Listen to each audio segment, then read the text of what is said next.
بسم اللہ الرحمن الرحیم۔ بسم اللہ الرحمن الرحیم۔ السلام علیکم ورحمۃ اللہ وبرکاتہ۔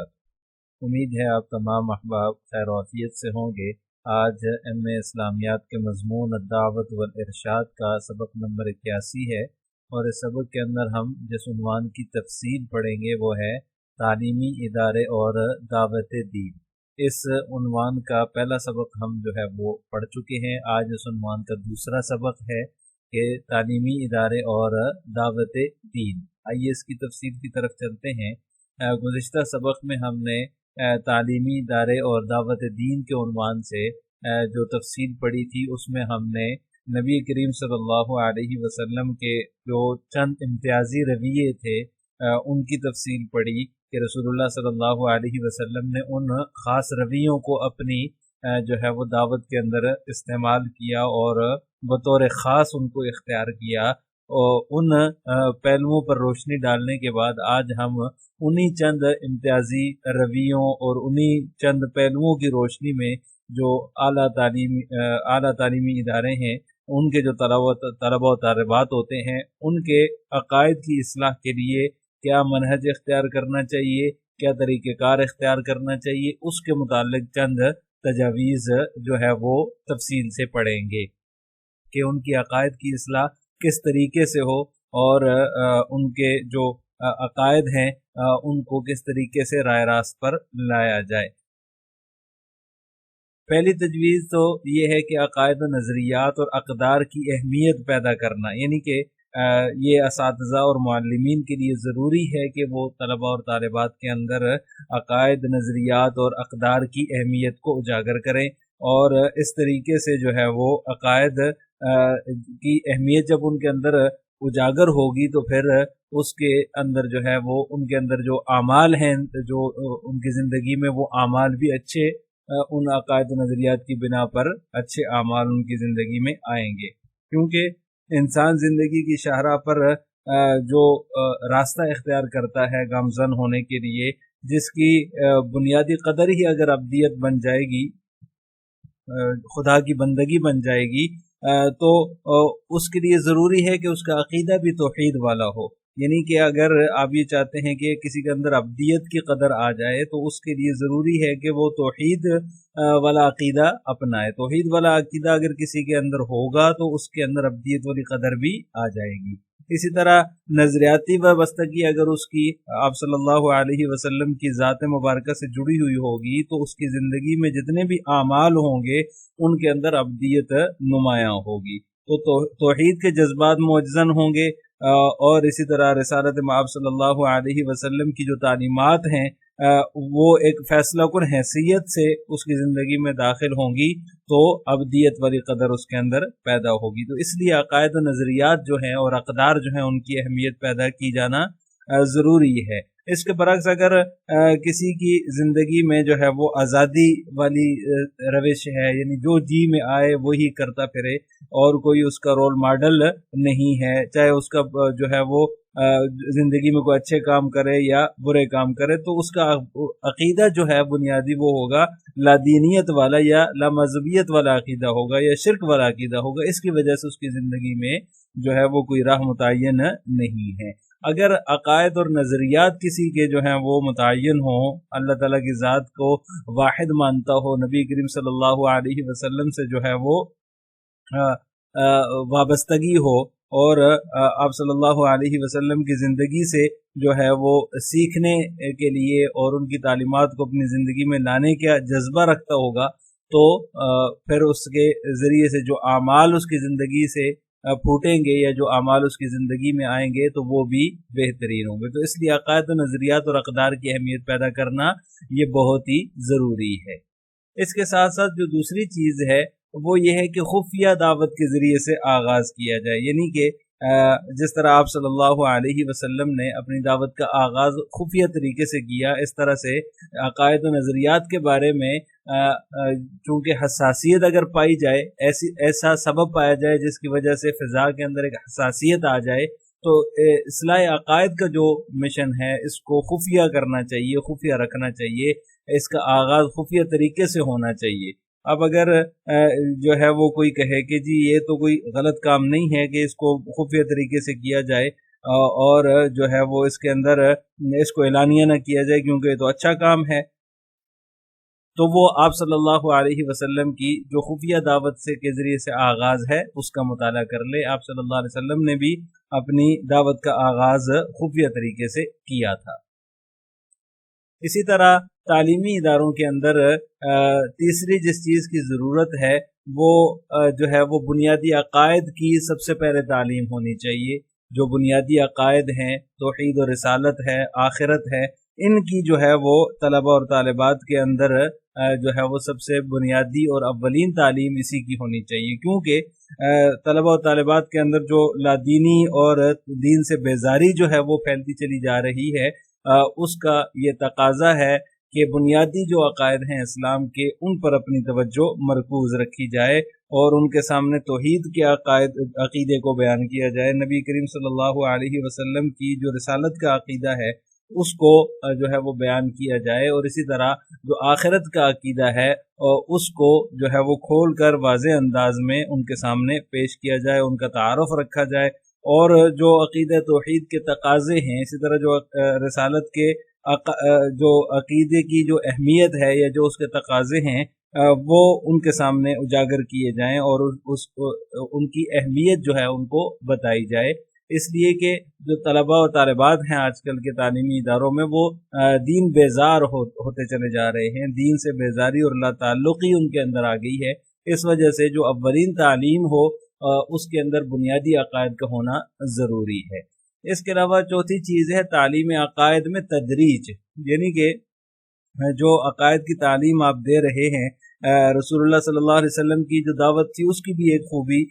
جو ہے وہ تدریج کا طریقہ اختیار کرنا تھا کہ درجہ بدرجہ ہر چیز جو ہے وہ سامنے لائی جائے، جیسے کہ آپ صلی اللہ علیہ وسلم نے مختلف مواقع میں جو ہے وہ اپنے دعوتی مشن میں جو نوجوانوں کے ساتھ جو طریقہ اختیار کیا وہ تدریج کا طریقہ اختیار کیا تھا۔ صحابہ کرام فرماتے ہیں کہ ہم رسول اللہ صلی اللہ علیہ وسلم کے ساتھ ہم نے عرصہ گزارا، ہم نے رسول اللہ صلی اللہ علیہ وسلم سے پہلے ایمان سیکھا، پھر قرآن سیکھا، اور یوں سیکھنے سے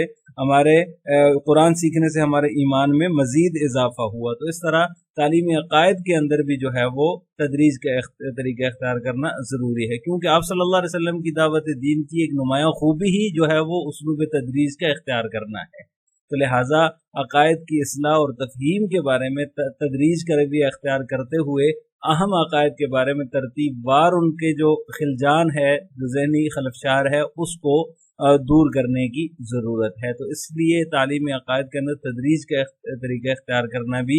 ضروری ہے تاکہ جو ذہنی خلفشار ہے وہ تدریج کے ساتھ درجہ بدرجہ آہستہ آہستہ وہ ختم ہو جائے۔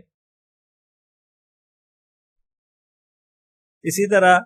پانچویں چیز جو ضروری ہے تعلیم عقائد کے اندر یا اصلاح عقائد کے اندر وہ مسلکی وابستگیوں سے عدم تعرض کی پالیسی ہے کہ کسی بھی مسلک سے اپنی جو وابستگی ہے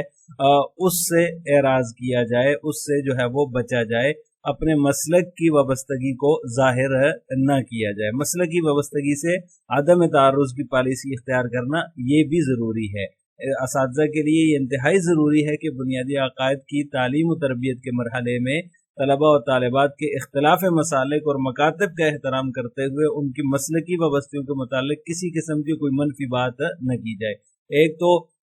کیونکہ جو تعلیمی ادارے ہیں آج کل ان میں ہر مسلک کے لوگ جو ہے وہ اکٹھے ہوتے ہیں، ہر مکتب کے لوگ اکٹھے ہوتے ہیں، تو ان کی جو مسلکی وابستگیاں ہیں ان کے متعلق اگر کسی قسم کی کوئی منفی بات کی جائے گی تو بجائے اس کے فائدہ ہونے کے نقصان ہوگا، اور وہ طالب علم یا طالبہ جو ہے وہ الٹا جو ہے استاد سے بدظن ہوں گے۔ اس لیے جو ہے وہ اساتذہ کے لیے یہ انتہائی ضروری ہے کہ جب بنیادی عقائد آپ ان کو سکھا رہے ہیں، بنیادی عقائد کے بارے میں تعلیم و تربیت کا سلسلہ شروع کیا ہے، تو تعلیم و تربیت کے لیے ضروری ہے کہ جو مسالک کا اختلاف ہے، جو مسالک کا مکاتب کا اختلاف ہے، اس کا احترام کریں اور مسلکی وابستگیوں کے متعلق کسی قسم کی کوئی منفی رائے جو ہے ان کے سامنے نہیں آنی چاہیے۔ اگر کوئی منفی بات آ جائے گی تو وہ الٹا بدظن ہو جائیں گے۔ اسی طرح ایک اور چیز جو ضروری ہے اصلاح عقائد میں یا تعلیم عقائد میں، وہ ہے زیر تربیت طلبہ اور طالبات کی مجموعی فکری استعداد کو مد نظر رکھا جائے، یعنی جن کو جو ہے وہ تدریس اور تعلیم دی جا رہی ہے عقائد کی، ان کے سامنے جو ہے ان کی ذہنی استعداد کے مطابق، ان کی فکری استعداد کے مطابق ہی جو ہے وہ گفتگو کی جائے۔ جس طرح ہر فن کی تعلیم میں یہ بات ملحوظ رکھی جاتی ہے کہ سامعین کی استعداد اور صلاحیت کے مطابق جو ہے وہ ان کے سامنے گفتگو کی جاتی ہے، اسی طرح جو ہے وہ عقائد کی تعلیم و تدریس کے اندر بھی سامعین کی استعداد اور صلاحیت ملحوظ خاطر رکھنا ضروری ہے۔ اگر یہ ملحوظ خاطر نہیں رکھیں گے تو پھر جو ہے وہ ان کو سمجھنے میں دشواری آئے گی، اور اس کی وجہ سے صحیح جو موقف ہے یا جو صحیح عقیدہ ہے اس کو سمجھنے میں دشواری آئے گی۔ حضرت عائشہ رضی اللہ تعالی عنہ فرماتی ہیں کہ آپ صلی اللہ علیہ وسلم جو ہے وہ تمہاری طرح جلدی جلدی لگاتار گفتگو نہیں فرمایا کرتے تھے، بلکہ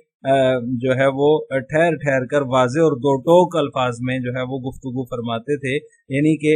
ایسی گفتگو نہیں فرماتے تھے جس سے سننے والوں کو آپ کی بات سمجھنے میں تکلف کرنا پڑے، بلکہ آپ صلی اللہ علیہ وسلم جو ہے وہ گفتگو جب فرماتے تو بالکل ہی واضح گفتگو فرماتے، اور ایسی دو ٹوک جو ہے وہ گفتگو فرماتے کہ جو بھی مجلس میں موجود ہوتا وہ اس کو بآسانی یاد کر لیتا۔ تو اس طرح سے آپ کی گفتگو ہونی چاہیے، سامنے جو طلبہ اور طالبات ہیں ان کی ذہنی استعداد کو مد نظر رکھا جانا ضروری ہے۔ اس کے علاوہ نرمی اور نرم خوئی اپنانا، ترش روی سے اجتناب کرنا یہ بھی ضروری ہے۔ طلبہ اور طالبات کی جو دینی ذہن سازی ہے اس میں ایک جو رکاوٹ ہے آج کل کے زمانے میں وہ گفتار ہے، یا اسلوب تعلیم و تدریس میں جو ترش روی کا رویہ ہے وہ اس میں رکاوٹ ہے کہ ان کے ساتھ جو ہے وہ ترش رویہ اپنایا جاتا ہے۔ عام طور پر جو لوگ مذہبی طبقے سے وابستہ ایسے کچھ کم فہم یا کم عقل افراد ہیں جنہوں نے اپنے آپ کو جو ہے وہ مذہب سے وابستہ کر رکھا ہے، اور عقائد کے متعلق وہ جب طلبہ اور طالبات کے سامنے بات کرتے ہیں تو ان کے رویے کے اندر ترشی ہوتی ہے، لہٰذا اسلوب تعلیم و تدریس میں درستگی بھی ضروری ہے، اور ترش روی کا جو رویہ ہے جسے کم فہم اور ناسمجھ افراد نے اختیار کیا ہوا ہے، اس رویے کو بدلنا وقت کی اہم ترین ضرورت ہے، کیونکہ اسی رویے کی وجہ سے جو ہے وہ طلبہ اور طالبات کے جو سوالات ہوتے ہیں ان کا بھی وہ جواب نہیں دے سکتے، اور جواب نہ دے پانے کی وجہ سے ہی وہ اس طرح کا رویہ اختیار کرتے ہیں، یعنی کہ گویا کہ اپنی کمزوری کو چھپانے کے لیے وہ اس کی ناکام کوشش کرتے ہیں۔ تو یہ بھی ضروری ہے کیونکہ جو طلبہ اور طالبات ہیں یہ مستقبل کا بہترین سرمایہ ہیں، تو ان کے ساتھ جو رویہ برتا جا رہا ہے اس رویے کو درست کرنا بھی ضروری ہے۔ پروپیگنڈے کے دور میں جو میڈیا کا ایک پروپیگنڈا ہے اس دور میں جو ہے وہ اسلام کے ساتھ وابستگی جو ہے وہ اس رویے کی وجہ سے ختم ہو جاتی ہے یا پھر بالکل ہی کم ہو جاتی ہے۔ اسی طرح اخلاقی پاکیزگی اور ستھرے کردار کے ذریعے عملی دعوت یہ بھی بہت ضروری ہے تعلیم عقائد کے اندر، بلکہ ہر جو ہے وہ دعوت کے اندر، اچھے کام کی دعوت کے اندر یہ تو بہت ضروری ہے۔ عام طور پر یہ جو ہے وہ تاثر پایا جاتا ہے کہ جو داعی ہوتا ہے، جو کسی چیز کی طرف دعوت دے رہا ہے، خود اس کا عمل جو ہے وہ اپنے نظریے کے خلاف ہے، یا اس کا اپنا عمل جو ہے اپنے قول کے خلاف ہے، وہ جو بات کرتا ہے اس پر وہ خود عمل کرنے والا نہیں ہے۔ تو دعوت ایسے شخص کو دینی چاہیے جس کا عمل بھی اچھا ہو اور جس کی فکر اور نظریہ بھی درست ہو، اور ساتھ ساتھ اس کے جو ہے وہ قول و عمل میں اس کے تضاد نہ ہو۔ تو دعوت دینے والے کو چاہیے کہ کسی اچھے عمل کی چاہے وہ دعوت دے رہا ہے یا کسی درست فکر اور نظریے کی دعوت دے رہا ہے، اس کی تاثیر اس وقت کئی گنا بڑھ جاتی ہے جب داعی خود اپنی شخصیت اور کردار پاکیزہ اور ستھرا ہو، جب اس کا خود داعی کا اپنا کردار اور اپنی شخصیت